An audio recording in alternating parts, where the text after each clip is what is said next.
Welcome to today's webinar, What's in Store for Contractors Under the New Administration. My name is Laura Beth with ConstructionDive Studio ID, and I'll be your moderator for this presentation. Before we get started, I have a few housekeeping items to share with you. At the bottom of your screen are multiple application widgets you can use. All the widgets are resizable and movable, so feel free to move them around to get the most out of your desktop space. Now, please note the slides will advance automatically throughout the presentation. To enlarge the slides, click the Enlarge Slides button. That's in the top right-hand corner of your presentation window. Now, we encourage you to submit questions at any time throughout the presentation using the Q&A widget. Now, we will try to answer these during the presentation, but if a fuller answer is needed or we just run out of time, please know that it will be answered later via email. So we do capture all of those questions. We also will have a poll question partway through the webinar. When that appears, please take a moment to answer so we can make sure your vote is included in the total. Finally, after the presentation, you will receive a link with the on-demand recording of the webinar. Now, I would like to share a brief overview of CMiC, a construction management software company that is based in Toronto and the sponsor of today's webinar. CMiC delivers the most comprehensive enterprise and field operations solutions, purpose-built for construction with hundreds of customers throughout North America and a growing global presence. CMiC transforms how firms optimize productivity, minimize risk, and drive growth by planning and managing all financials, projects, resources, and content on a single database platform. Now, CMiC brings together all aspects of a unified construction platform, which serves as the foundation for business execution for firms of all sizes, from general and specialty contractors to heavy highway and project owners. Now, you will notice that the platform delivers a full array of capabilities from the back office to the field. Everything from accounting, resource planning, human capital and payroll to job costing, project management, and drawing management. So as the economy picks up again, construction companies are looking to hit the ground running and make the most of emerging business opportunities. For contractors, the ability to manage most of their construction operations on a unified technology foundation with fewer vendors and tools to manage is one of the ways to establish and sustain a competitive advantage. And because CMiC designs and develops the entire technology stack for construction management, the solution handles all essential workflows and can scale to any size of operations.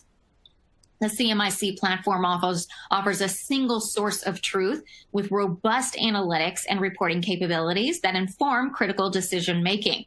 Whether a contractor has 20 million or 2 billion in annual revenue, it is the same CMiC product that powers their business. Customers have the choice to deploy CMiC software based on their unique needs. It can be hosted on a private cloud or a multi-tenant cloud environment. We would like to share with you some of the best examples of CMiC's perspectives on deploying unified construction management software for your business. So we invite you to explore these and many other content assets that are available on the Resource Center of CMiC's website. And links can be found on the right-hand side of your console here. All right, let's get to it. Please help me welcome our speakers, Jimmy Christensen, Vice President of Government Relations at Associated General Contractors of America, and Jim Donaghy, Executive Chairman of New York City-based construction services firm STO Building Group. Now, they will walk us through a conversation about the new administration's policy changes and their widespread effects on contractors and owners in the construction industry. So thank you both for joining us today. And Jimmy, let's begin with you. Will you tell us a bit about your work for Associated General Contractors of America? Of course. Thank you, Laura Beth. Thank you, CMiC, and thank you to ConstructionDive for having us. I want to, just mention that at HEC of America and what I do, we're focused on we represent 27,000 commercial construction companies, suppliers, and service providers. So we're focused on the construction industry and its priorities in Washington, D.C., both on Capitol Hill and the federal agencies. And looking forward to seeing an infrastructure bill come to fruition, but we're still a long way road to that happening. And Jim, the same question to you. Please tell us a bit about your role at STO Building Group. First, I want to thank ConstructionDive as well and CMiC. It's great to be part of today's panel. I'm the executive chairman of the STO Building Group. I've been in STO for over 30 years of our 50 years in business. We're an $8 billion CM at-risk firm. We're located 30 miles from where the first COVID cases in New York were found. We're here in New York City. Many of our regions are still strong. We've got 43 offices in 4 countries with about 4,000 employees. We actually perform over 3,000 annual projects and have about 10,000 tradesmen on our sites every day. So it's a very, very diverse workload. One thing that most companies or friends of ours don't know about our firm is the amount of small works we do for many repeat clients over several decades. We've remained a privately held firm with very strong family values, and we're employee owned. So it's a little bit about us. Excellent. Well, thank you both. So let's move on to the topic of infrastructure in the United States. Starting with you, Jimmy, during his presidential campaign, Joe Biden outlined plans to invest $2 trillion in our country's infrastructure. So how do you think those plans might play out and provide new opportunities for contractors? Sure. Welcome to Washington, where billions weren't enough and we're throwing out trillions like it's run out of style. We have a roadmap through his campaign website as what his plan will be. In addition, we know that the House Democrats passed in July a $1.5 trillion broad, robust bill that essentially will serve as a framework for any package that the Biden administration puts forth. What was in that bill, and we're seeing right now the framework being reestablished in the House, was $500 billion for surface transportation reauthorization, highways, roads, bridges, rail, passenger rail, and the like. There was $130 billion for K through 12 school construction. That's about $100 billion through a grant program and another $30 billion through bonding authority. $22.5 billion for airports and airways. There was an additional $70 billion for clean infrastructure construction, as well as tens of billions of dollars for locks, levees, dams, broadband, water, clean drinking water and wastewater facilities, and more. So we're talking about a significant amount of investment. But the real question is what comes with those investments. Include a host of policies on the environmental side, directed towards climate change, Buy America, domestic preference policies, a host of labor policies could be included, whether it's government mandated project labor agreements, registered apprenticeship goals, or local geographical hiring goals, as well as some potential increases for taxes, both on corporations and individuals, and pass-throughs are all part of how we possibly get there. And Jim, what are your thoughts about the president's plan to invest in the country's infrastructure? Yeah, so Jimmy gave you a lot of the factoids around the plan itself. I can talk to you probably more from a means and methods and the delivery point of view. So first of all, it's a game changer for America to have $2 trillion committed to infrastructure and green and projects. And the Building Back Better plan is going to create millions of good-paying union jobs, which is quoted right on the website, that will expand the middle class. So there's nothing but all good here. But my mind goes to starting projects, getting them finished with some high-level quality, and getting people back to work. So just think of the magnitude of the multiple initiatives all happening at the same time in basically every major region across the United States. So, thinking about how that might get deployed as efficiently as possible is kind of what's on my mind.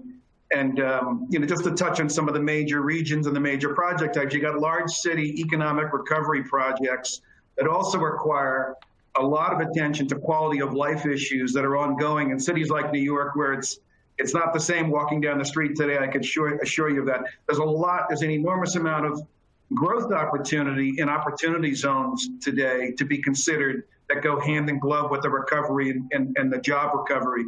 And there's the suburban and rural development opportunities, including broadband. So there's quite a variety of projects and infrastructure that cuts across the country. A lot of this all depends on decision-making starting, and decisions are kind of in slow mode or wait and see mode because of the rollout of vaccines. So we're going to get good news every week going forward, but we're still not there yet. There's still a lot of caution in the marketplace. But I think about accelerating contract methods, so changing the normal standards at the state level for contracting, and we make sure that the construction or builder czar anointed in every major region where these major projects will exist, and create public-private partnerships to streamline the process and make sure these projects are attracting the very best and brightest with best track record, best-in-class builders and specialty contractors, and have them partner with MBE, WBE firms so that everybody's getting a bit of the game, and we can accelerate, getting these jobs. Getting the project started means getting, jobs filled sooner than later. And reaching across the aisle, think about the administration and the political atmosphere. Reaching across the aisle is critical because all the dollars are going to get deployed. Most of them are going to get deployed at the state level. So we got to have real partnership, and our current administration is going to have to show some real leadership at a tough time to be able to do that. But reaching across the aisle and creating partnerships at the state level is going to help accelerate these projects and get them started. So that's kind of my view on it. Excellent. Well, thank you both. So let's see what our audience thinks by stopping here and doing a quick poll. You'll see our question here. Are you in favor of the new administration's plans to invest $2 trillion in our country's infrastructure? Yes, it will boost construction activity and spending overall. Limit, no, it will be business as usual. Maybe your somewhat long-term potential may be higher than short-term lift, or maybe you're just undecided. We'll wait and watch. So if you'll take just a moment there to select an answer there, and we want to collect all of our audience's thoughts here. So please take a moment to make a selection there before we move forward.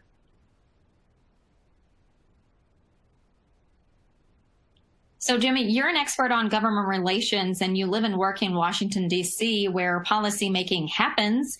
What is the viability of the current administration steering a new infrastructure plan through Congress?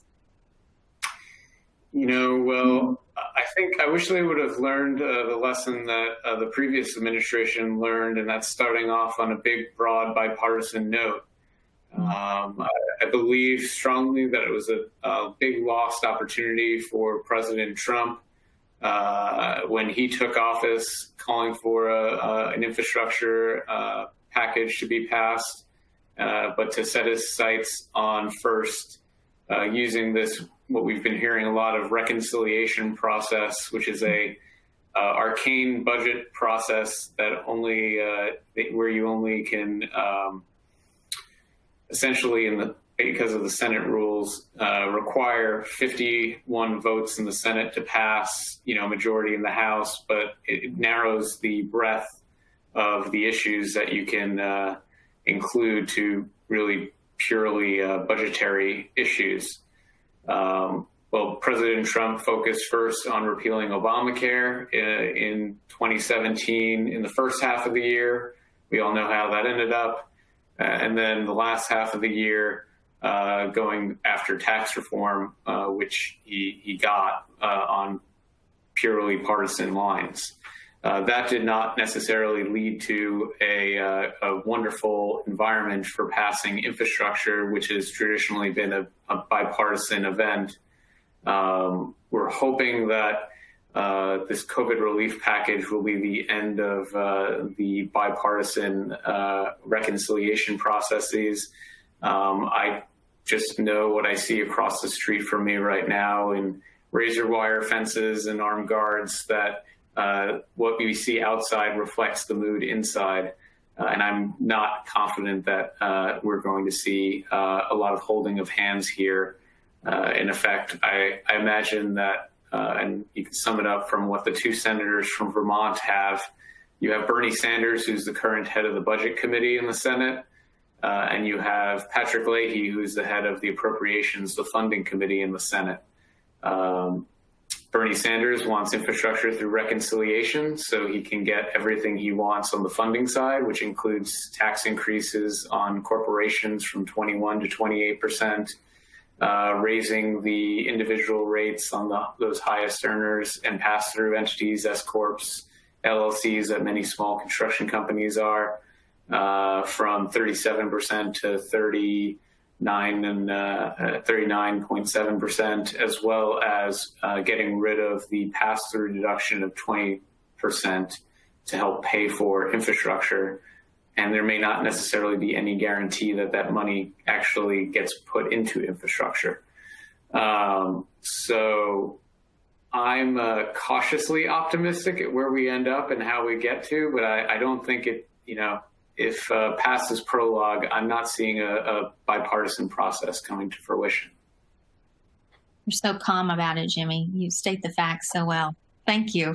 Well, let's look at our poll results here if we have them. Let's see. So yes, as we thought, 79% believe it will boost construction activity and spending overall. And then I guess our next highest here is somewhat. Long-term potential may be higher than short-term lift, and a few of you are undecided. So thank you so much for taking the time to answer that poll question for us there. So let's move on to the topic of non-residential construction. That sector has seen a downturn in recent months.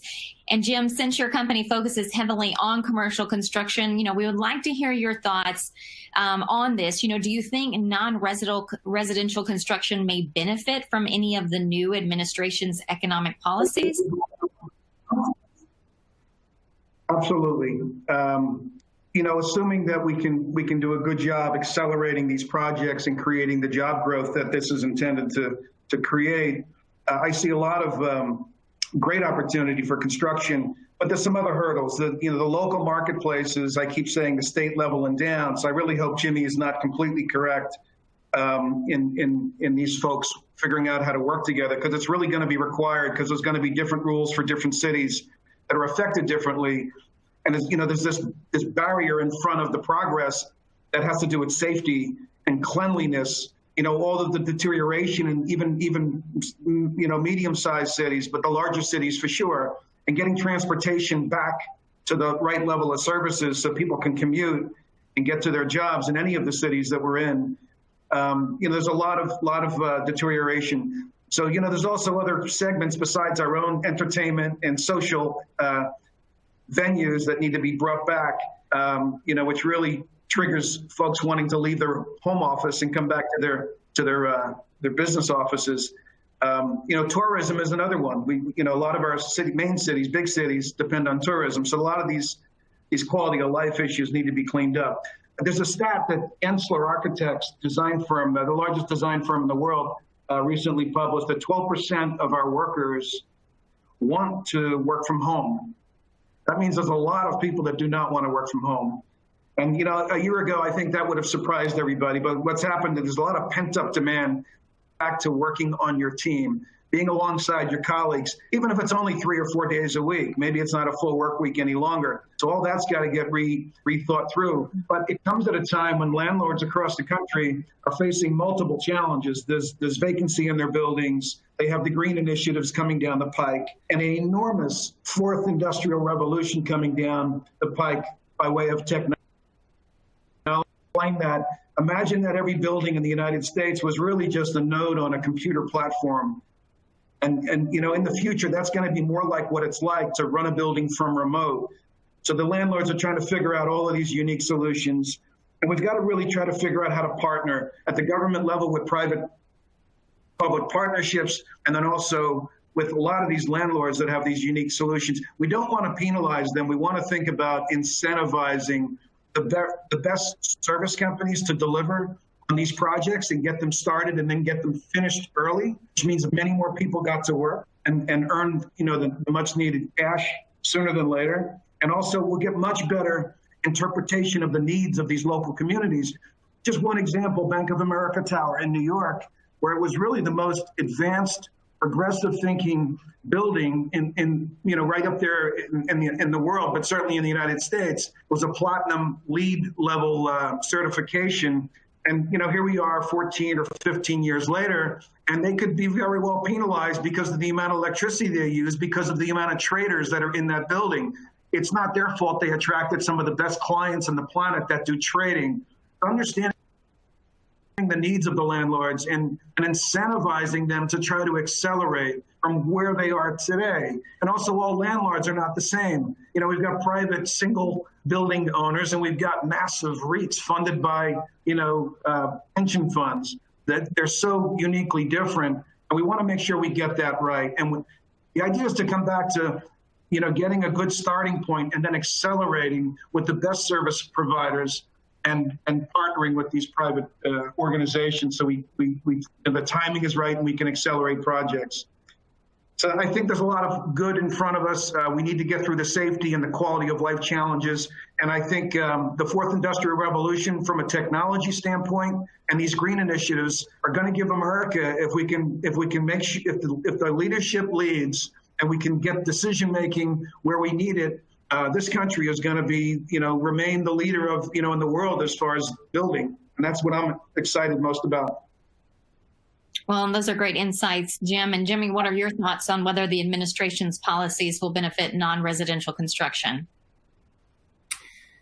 I think the short answer is from an investment side, yes, and the jury's out on several others as far as some policies. We're concerned that some of the items on the climate side and the environmental side may add more time to the permitting process and delays there. We're concerned about the changes to, we just went through upheaval of supply chains, continue to see soaring prices for construction materials, timber, iron, steel among them. With a lot of the tariffs still in place, and on the one side we hear from President Biden saying we need to work with our allies, and the other side saying we need to be Buy America, pro America. Then similarly we hear we need to shut down the Keystone Pipeline, but I'm pro labor. So there's lots of competing issues here from the Biden administration. I find his biggest challenge to be that of balancing his interests on his union side of the aisle as well as his environmental side of the aisle, and how that all shakes out could really have consequences. I'm concerned for the idea that we can't change the U.S. economy by flipping a switch. It's going to take more than 34 executive orders to do that. It's going to take more than 3,400 regulations to do that. They're well on their path by issuing 34 executive orders, which, by the way, is more than President Obama issued, or almost as many as he issued in his first year of office. So it's only been 6 weeks. And we'll have to see, how does the market change? How do you deliver these projects when you're looking at, zero emission construction materials? The last time I checked, concrete was not a zero emission material, but you can find it in a lot of things we build. Asphalt and the like. There are a lot of things on the wish list here that they're pushing down the path very quickly, but the supply chain isn't there, and the supply chain right now is reeling from COVID. So I'm very nervous about them moving too fast, and we could see even they're nervous as we look to, a very recent order was on rare earth materials, which are used for computer chips, which essentially is now everything in cars, even in the automatic door openers throughout for retail spaces have these chips. So while we may be, the focus moving from fossil fuels to now over relying on rare earth materials, this is something we need to consider. And I think it's on the list for the Biden administration they're looking at, but they need to be careful about all of the policies and how you get there. And it's going to take, as Jim said, incentives, carrots, not sticks. Excellent. Thank both of you for giving us a lot to think about for non-residential construction. So next one I want to focus on is the administration's stance on wages. And Jimmy, let's start with you first. How might that affect the construction industry?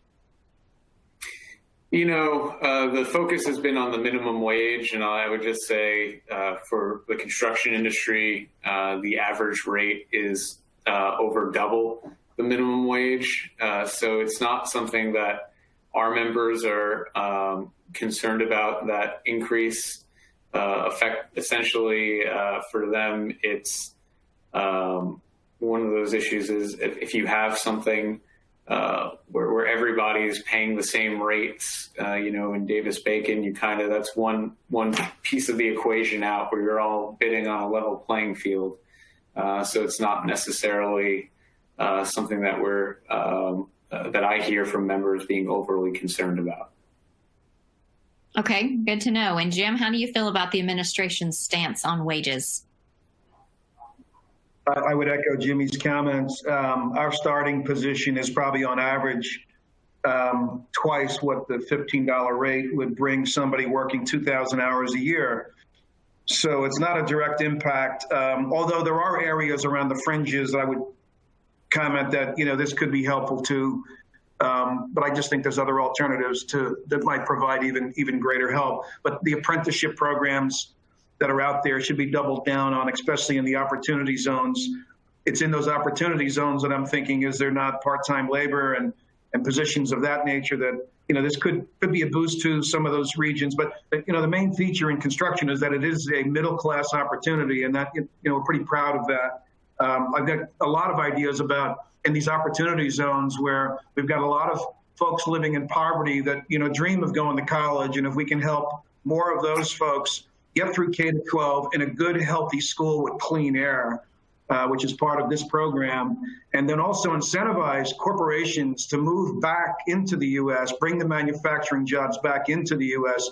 in and near these opportunity zones, and provide incentives to those organizations for apprenticeship programs, for MBE, WBE partnerships, and really drive growth and invest, double down from where they are today. Love that they're investing in some of these emerging sectors, but I think double down and really make sure that the technology lead that we have in the world, the bioscience lead that we have, that we really, stretch that out, because we've got these underperforming regions, and we can really have a win-win-win situation. And I think the folks that live in these opportunity zones, there's 8,000 or more today. Wouldn't it be great if in 10 years, every 10 years, we saw the 8,000 be cut in half, down to 4,000, down to 2,000?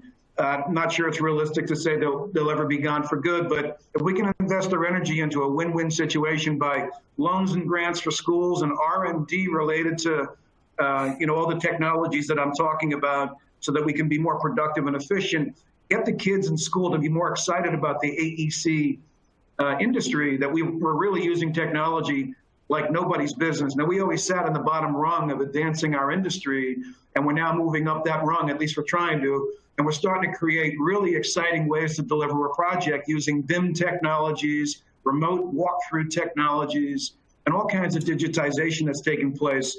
And I think these opportunity zones are ripe for opportunity to grow the cities and increase the amount of headcount we see coming into the AEC industry. Excellent. And you bring up some really good points. Looking forward, what should the new administration prioritize the most to benefit the construction industry? Jim, what are your thoughts here? I would say first and foremost, authentic leadership from the front with strong communications and clear plans. Political talking points don't do anything for us. We're great with clear plans, and I think the American public are looking for that maybe more than anything else. Next, to know that there's transparency and accountability, and I think you'll get more of that when you have public-private partnering. So a construction or a builder czar in each of the major regions partnered with the private sector to understand the needs in greater detail, and then create the accountability and transparency so updates are provided and projects are tracked. We don't have a 5-year delay on a 5-year project, something that's awful and really puts water on the fire. Instead, what we could have by accelerating with incentives and by having transparency and accountability and really great leadership from the very top down is you'll find that the momentum will continue. These goals on green, some say they go to 2030 and 2035.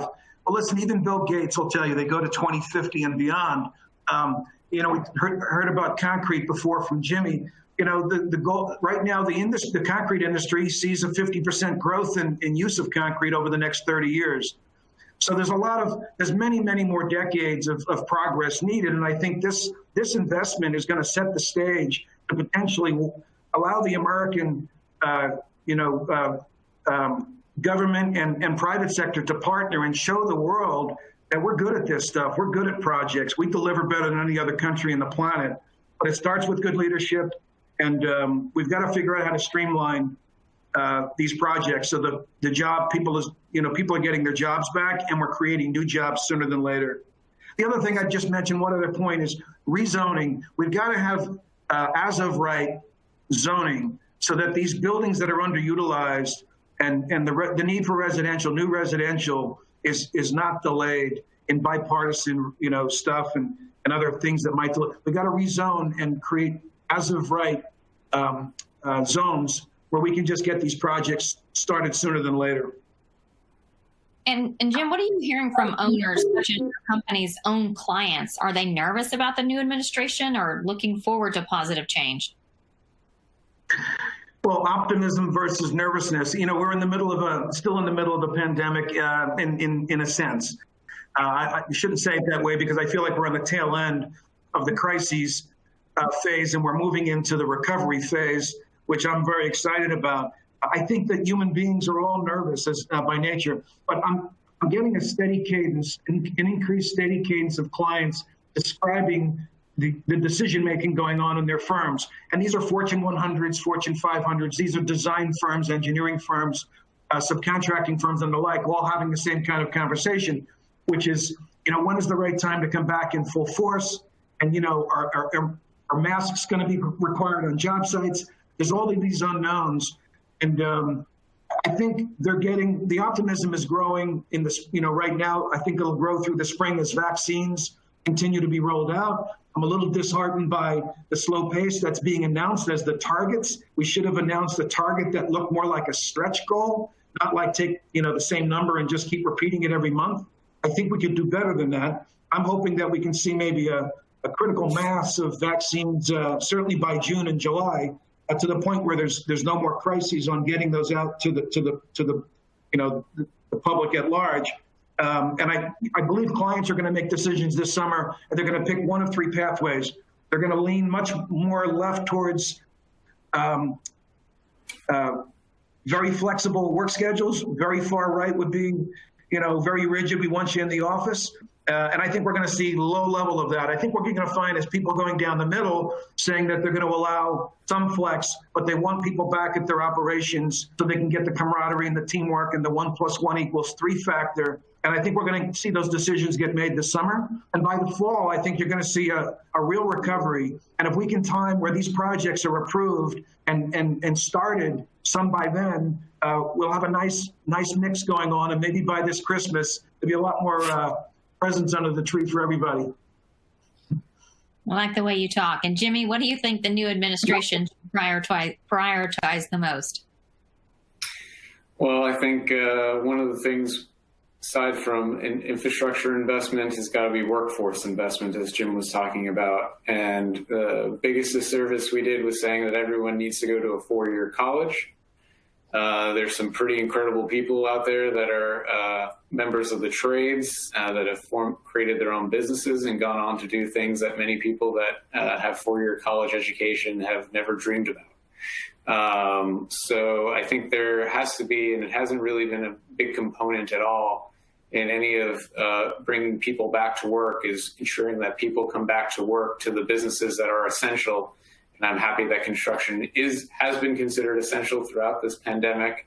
And it's a good reminder to the folks out there that have lived through it, what industries are considered essential by our government in these situations. So that's something that we look to be reminding them up on Capitol Hill and at the White House, that investments across the board in apprenticeship programs, whether they're registered by the United States Department of Labor, or they are of equal strength and vigor on the open shop side, on the standards. That's the sort of thing that we want to see, trade schools and investments made there. The other thing on workforce that I would be remiss if I didn't say is immigration reform. There is a great opportunity here to do something when it comes to immigration. We have over 100,000 construction workers in the industry today that are either in the DACA or temporary protective status programs. And there's definitely bipartisan interest in ensuring that those folks are able to stay here, as they were for the DACA folks. Those are the dreamers who were brought here as children illegally by their parents. And then for the temporary protective service status, that's for those in countries that, for example, had civil unrests, like in Guatemala or Ecuador, or we had the earthquake in Haiti years ago that are still here, can remain, because usually after a decade in a place, they've become part of our society, they become part of our workforce, and they should be able to stay and find a pathway to doing so. And I think that we'll be able to work with the administration and Congress on that. The one thing that I would also add is we still face a worker shortage. We can talk about workforce development and training, but that takes years, and there's a lot of folks that want to come here to this country and work, which is why we also need a temporary guest worker visa program to allow for folks to work not only on a seasonal basis, but a year after year basis, because as we know, in many places in the country, construction is not a seasonal job. It's around the calendar. Well, thank you, Jim and Jimmy, for those closing comments. And perhaps the key takeaway I heard is that both of you stress the importance of unity and bipartisanship and policy making going forward. And we also appreciate the fact that throughout this discussion, you guys have provided a lot of other insights for owners and contractors to help them determine what's in store under the new administration. So what should our audience members do next? How can contractors and owners make their voices heard by the current administration, as well as congressional leaders? How can they express their needs for policies that support the construction industry? So Jim, let's start with you here. That's a good question. Let me start by just saying that the administration today has a chance to a 1 in 100-year opportunity to be, to lead in a way that there hasn't been an opportunity like this to lead in decades. And I think that their ear is to the ground. I hope it is. I hope we're right that there's going to be more bipartisan leadership. I think they'll see the way forward. If not, these projects won't be started as fast as they need to be. Let me tell you, during COVID, in the early days of the crises, I had the opportunity on a daily diet to be on the phone with leaders in our organization, in our industry, that have direct lines to the governor's offices and to the mayor's offices. So, Jimmy and people like Jimmy Christensen, the Building Congress, the BTEA, the BCA, there's a number of them. Right now, the word is out that there's a very close set of numbers in Congress where voting can really be swayed one way or another, like we haven't seen. And I think reaching out to your local representatives being clear on what your needs are, asking good questions, and creating a dialogue and keep the dialogue going. I think that now more than ever, you can be and will be heard from the very top all the way down. I hope I'm right when I say that somebody at the administration level and Joe Biden are going to understand the 1 in 100-year opportunity to lead. And if we get this right, we've got so much more to gain, not only because the Industrial Revolution, the fourth Industrial Revolution is right upon us, and all these, these important initiatives for green are, without COVID, all of this is right upon us. COVID has just created, this $2 trillion program and possibly the greatest opportunity of our lifetime to do great things. I'm sure that they know they're outnumbered at the administrative level and even at the state government level. They can't figure these out on their own. They need input like never before. The input's got to come from those on the ground level, from bottom up. It can't just come from top down or they're going to fail. They're going to sense they're failing, and it'll be a miserable failure if they fail. This is big time. $2 trillion is a lot of money. So that's really my insights on that.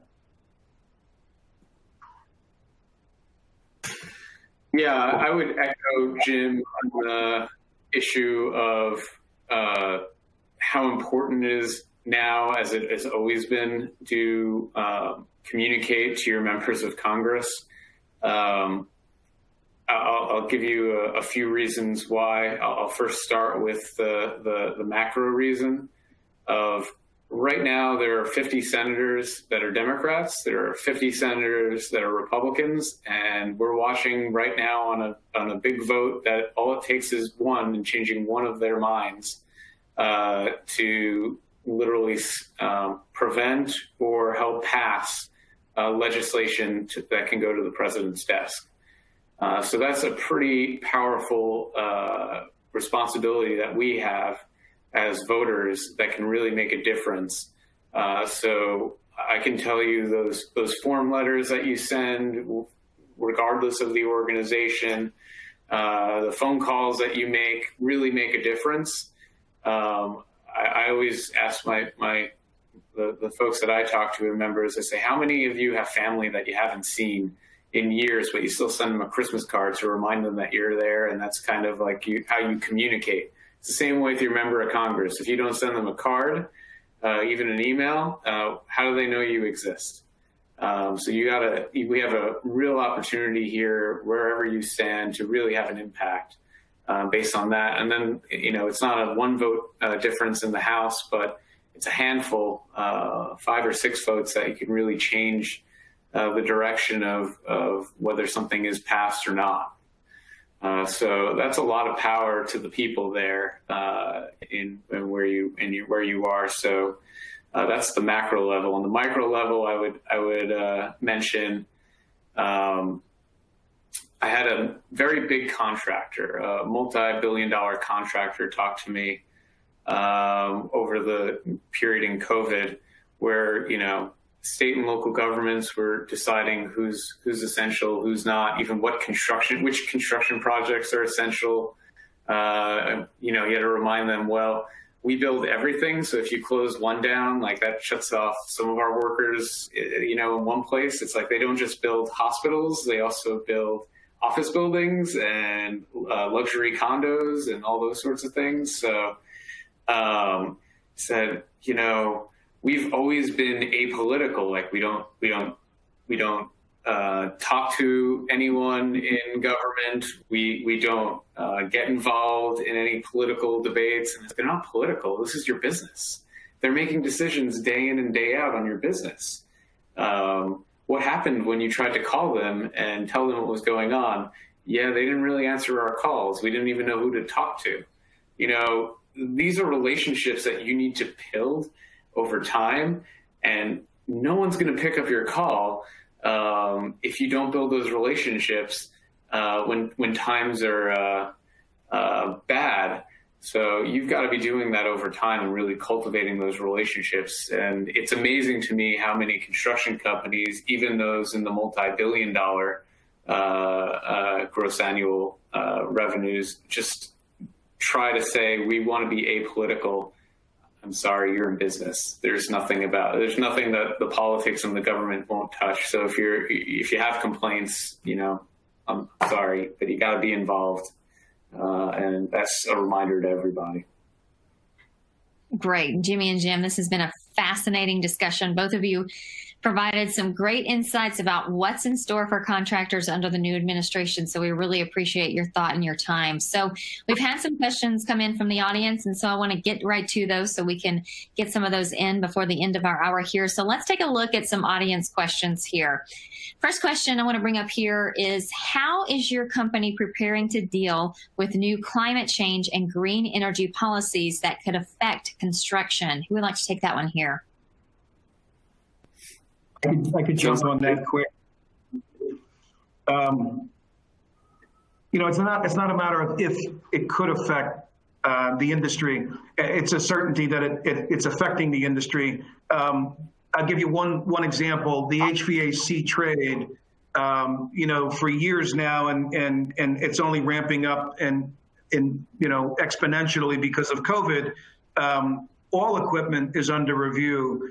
You've got hundreds and hundreds of thousands of buildings and properties where the air is not of the quality that it needs to be, whether it's fresh air intake or it's all the new technology for bacteria killing and monitoring, energy monitoring, and just the energy efficiency side of it, remote controlling.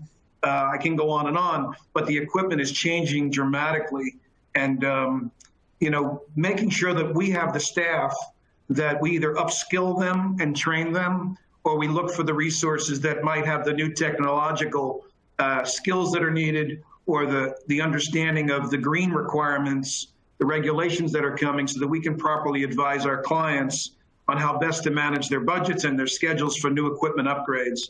So that's the same for electrical and plumbing, and it goes on and on. To be able to advise our clients, we have to upskill our staff, look for new resources in areas where we don't have the skill set and the technical understanding of the new technologies and the green initiative. But also we partner. We have more partnerships going on today than we've ever had in 50 years by a long shot. We probably have 2 or 3 dozen alliance partners, JVs, an IPD partnership, and understanding what you're good at and staying good at that is important. Partnering is an option. Find other firms that are specialty service providers, installers, and designers. Partnering with engineering firms and design firms, even partnering with your clients. But making sure that there's a team effort, because there's a lot that projects are becoming larger and more complicated like we've never seen before. So it's not okay to just sit back and say, I hope we'll figure this out, or let me get the job and I'll figure it out. If you want to be good at your job and have the owners and customers feel like you are a good partner, you've got to upskill, you've got to train, and you've got to partner and add the pieces to your service that you don't have today. We personally are also adding code writers within our universe, whether we outsource them or we have them in house. There's so many new software programs coming out that track everything from daily reports on the job sites, to virtual walkthroughs, and all the Internet of Things monitoring devices that are being put in these buildings. Well, contractors, electricians, construction managers are being asked to manage those projects. And we've got to understand not only the lingo, but exactly how we might be able to help deploy those projects. And the monitoring of the projects, where sometimes, in some cases, especially with COVID, clients don't want to go anywhere near the project. They want to stay remote. There's quite a few new softwares used to be able to remote monitor and remote manage. And it's not unusual for construction companies today to add code writers, believe it or not. So things are changing, and we got to keep adapting and changing. Excellent. Thank you for taking that question on there. Next question here, and is, do you think the new administration will require employers to provide COVID-19 vaccines? Jimmy, you think you can answer that one for us? Yes. The answer is no. They're not going to broadly mandate that everybody has to take the vaccine. First of all, there's already Americans with Disability Act exceptions, based on religion and so forth, on those that need not be forced to take a vaccine. There's a lot of encouragement from the government for people to get vaccinated, but there's not a mandate. The thing that I hear from contractors is the owner and the type of project is determining whether or not the employees on the job need to get vaccinated or not. And the example I've heard that the most on is obviously for medical facilities, hospitals, clinics, and the like. Before the pandemic, those owners required construction workers to get the flu shot. This is honestly not really different from that. A lot of contractors I spoke to said that if they had anyone who objected to getting the flu shot, we had other jobs that we can move them on to, or we would just basically say, we don't have anything for you right now. We respect your decision, but we can't at this moment keep you, active. So you try to find ways, or at least in the position that they are, and maybe they can move them to something else. But it's really an owner issue as far as our contractors seem to be concerned. Excellent. Thank you for taking that one. Next question here. If entry-level positions move up to $15, doesn't that place pressure on the next tier? Who'd like to take that one? I'm happy to start because I had literally had this conversation with a contractor about an hour before this discussion. He talked about the practical reality that now you might have some people who are at the bottom rung, and the people who were at a little higher from bottom now feeling closer to the bottom, and the practical realities of that. So I thought that was a good point and a real something to think about. The realities here in Congress are that $15 minimum wage seems even unlikely to pass with 51 votes. And any vote that they could get on $15 minimum wage would require that to be implemented over many years. The only place that I think that there will be a light switch turned on and off is for direct federal construction. If you work for the Army Corps, the Navy, GSA, there's already an executive order under the Obama administration for federal contractor minimum wage. I could see something changed pretty quickly there, but obviously they would have to keep into account, and based on those executive orders of the past, take into account, for bidding purposes, what contractors do. But I do think that there's some legitimate discussion there for what sort of upward pressure on wages are had throughout the industry, especially for smaller contractors in bringing up that wage. It's a good point. Excellent. Thank you for taking that question there from our audience. Next question here. How do you think the president's executive order about Buy American will affect the construction industry? I know you touched on this earlier. There's kind of back and forth of conflicting on what we should do. So what should we answer? What's an answer here? I can take a crack at that to start. I know you've got something to add here too. We've got a lot of, we might have 700 or 800 projects active at any given time. And by the end of the year, we've done 2,000 or 3,000 projects. So there's an enormous amount of materials that we order, and we have a very unique look and insight to how many products are coming in from over our borders and into the ports and landing at our airfields that are not being manufactured here. Right out of the gate, there's the jobs lost by not manufacturing here. But there's also the delivery and the cost. What's the carbon emissions of all these deliveries? And the other thing I would just throw in, as far as controlling our own destiny as a nation, is certainty around schedule and eliminating that little risk component of having to ship material in from thousands of miles away.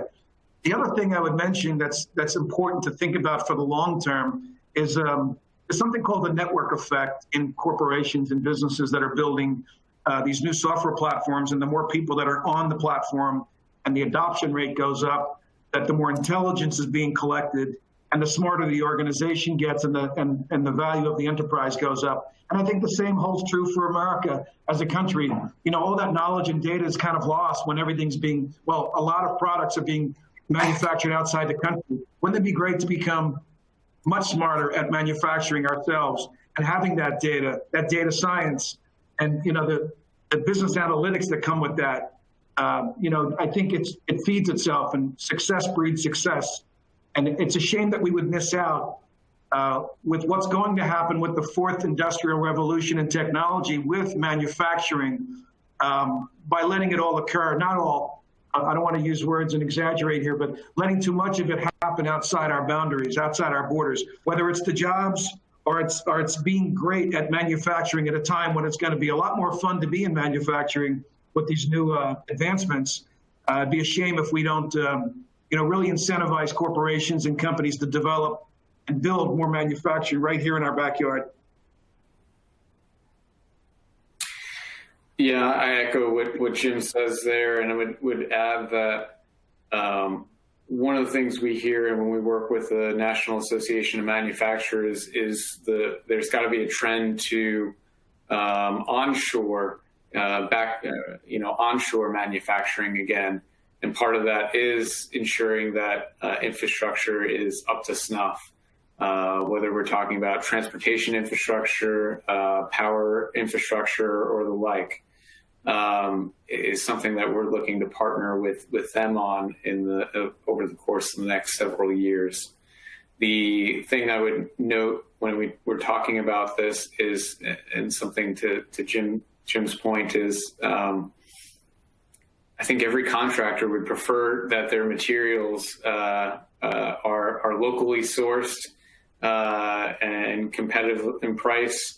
Because you know, generally speaking, if you don't have to transport steel 100 miles or aggregate or construction debris that far, everybody wins. You know, there's more jobs here, there's more opportunity here, and it just ends up costing both less in terms of emissions and in terms of what you're spending on transportation costs. So, you know, these are ultimately things that we need. We know we need a more reliant and resilient supply chain.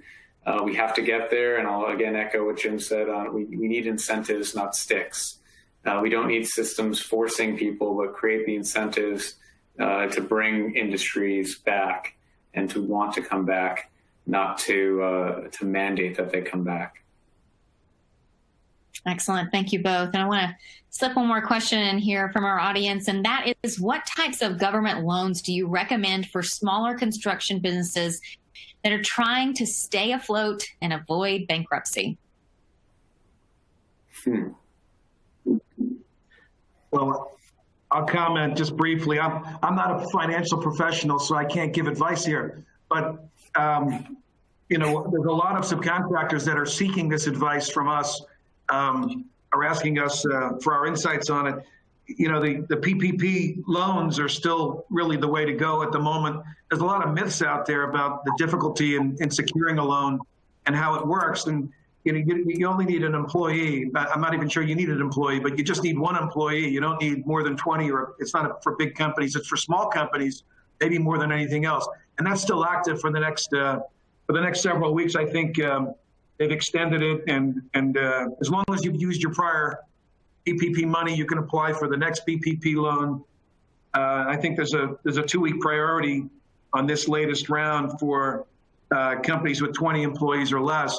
So they really are catering to small companies, and I think this new bill comes out with a lot of cash for small businesses as well. You know, every company ought to be taking advantage of that every way they can. I know there's a big chasm in front of a lot of firms, right, and small subcontractors in terms of backlog. And, you know, this is the way to get through that, you know, over the next couple of months. I think in 3 or 4 or 5 months from now, when these projects start to get released, and there's a bit of an uptick in planning, designing, I think there's going to be relief for everybody. But from now to then, the PPP loans, I think, is the way to go. Yeah, I mean, we're currently in court with the SBA on their administration of the PPP loans because no one, you could have gotten a loan from, several thousand to $10 million. We have many small business contractors that receive loans upwards of at $2 million or more. And we haven't heard from anyone who's been approved for loan forgiveness, many of whom have been waiting and had applications in August for loan forgiveness. So at what point does an emergency loan program that promises loan forgiveness become not necessarily an emergency loan program if it takes more than 6 months or upwards of a year to actually get that? Man, the IRS does a better job getting my money back every year than the SBA does. So, it's a big issue. It's also one of those programs that we had members give the money back after all of the changes and rules. So I can't tell you how many members said, "I'm done riding this roller coaster. It's just not worth it to me." So it's there, but as with anything that comes from the federal government, and you hear from us in DC, we're here to help you. Buyer beware. The other thing that I would mention is there are SBA loans that are a little that aren't as robust, but they're called economic injury disaster loans. They're up to like $10,000 that are a lot more streamlined, and there's more money in this bill coming out in COVID bill for that. But that's definitely a small program. But the PPP and the second draw PPP are the best places to go. But again, buyer beware. Excellent. Well, thank you both, Jimmy and Jim, for your thoughts today. That wraps up our webinar. And besides a big thank you to our speakers today, we also want to thank our audience for joining the conversation. For additional questions, please contact sales@cmicglobal.com. As a reminder, today's webinar will be available on demand, and you will receive an email with a link for continued access. Have a great day, everyone.